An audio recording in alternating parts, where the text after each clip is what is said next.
Start with pike holds. Get into a downward dog position with your hands shoulder width apart and feet on the floor. The goal here is to hold this position for 3 sets of 30 seconds, keeping your core tight and shoulders by your ears. Focus on pushing the ground away and leaning towards your shoulders as much as you possibly can. It helps to be on your tippy toes here. Some common mistakes for the pike holds include not leaning enough and not pushing with your shoulders enough.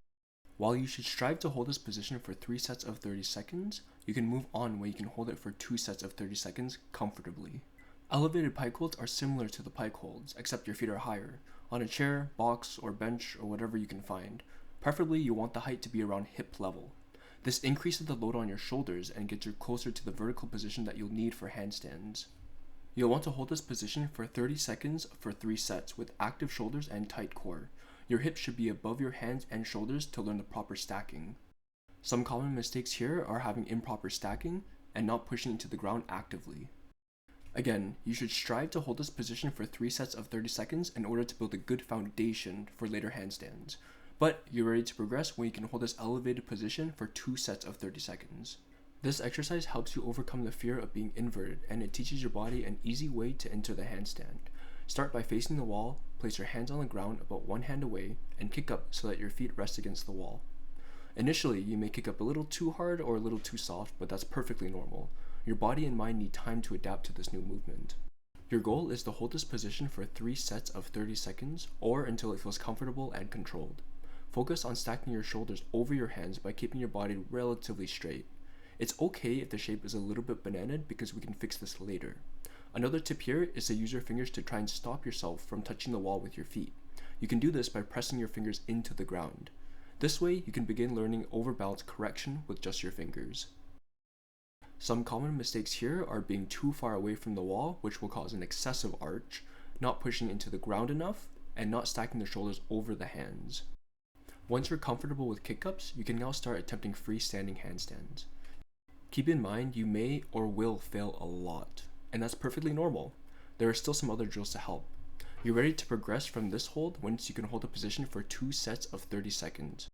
For chest to wall holds, face away from the wall and walk your feet up while walking your hands closer to the wall. Your chest should face the wall with your hands about 1 hand away from the wall. You can use an object for reference. This hold is much closer to the true handstand alignment. Focus on a straight body line, squeeze your glutes, engage your core, and push tall through your shoulders. Aim for 3 sets of 30 seconds or hold as long as possible. The longer the better. Here, you can also begin to learn underbalance correction with your palms. Try to take your feet off the wall by shifting your weight off the fingers and onto your palms.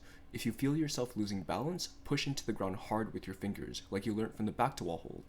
Some common mistakes here are improper stacking and no shoulder engagement. You're ready to progress from this when you can hold this position with minimal wall contact for 2 sets of 30 seconds.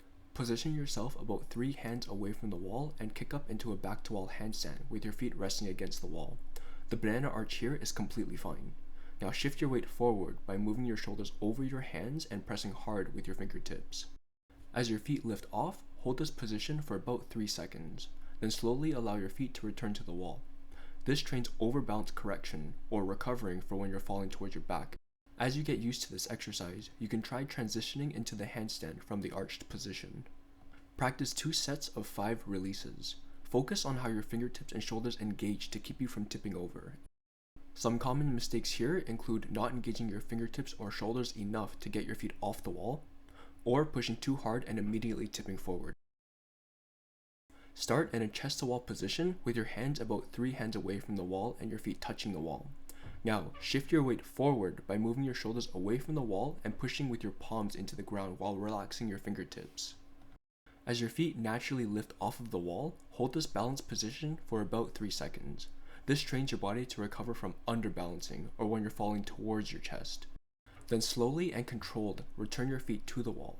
As you get used to this exercise, you can also try to transition into the handstand from the bent shoulder position. Practice 2 sets of 5 controlled releases. Really focus on the pressure changes in your hands and shoulders throughout the entire movement. Some common mistakes here include not shifting your weight far enough for your feet to come off the wall, or shifting too aggressively and losing control. And that's it. That's all the progressions you need. The steps are simple, but the journey can be arduous. Just be consistent and patient and know that the drills build potential, but the freestanding attempts are what build the skill. Practice frequently throughout the day with maybe 3 to 5 attempts at a time. However, if you feel fatigued, stop.